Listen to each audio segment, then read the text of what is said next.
Paramashivoham Om Nityananda Paramashivoham Om Nityananda Paramashivoham Om Nityananda Paramashivoham Om Nityananda Paramashivoham Om Nityananda Paramashivoham Om Nityananda Paramashivoham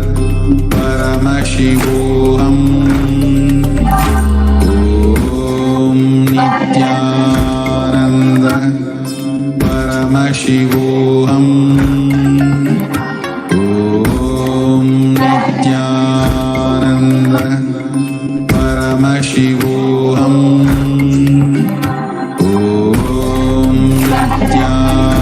Nityananda Paramashivoham Om Nityananda Paramashivoham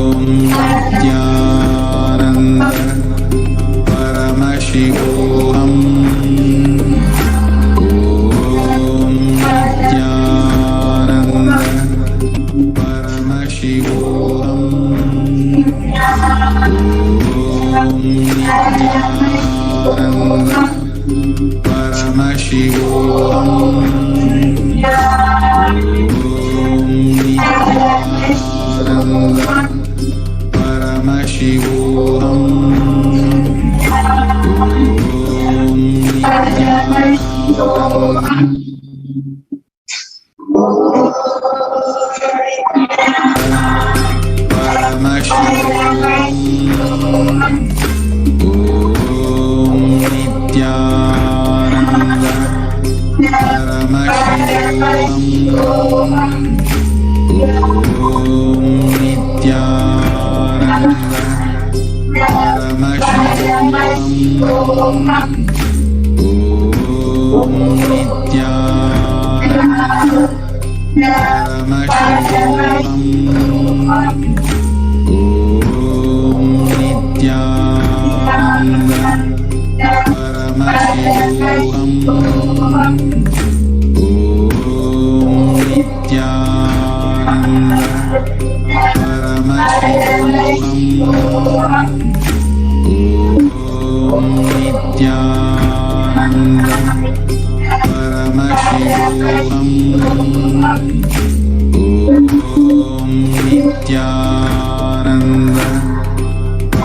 Paramashivoham Om Nityananda Paramashivoham Om Nityananda Paramashivoham Om Nityananda Paramashivoham Om Nityananda Paramashivoham Om Nityananda Paramashivoham Om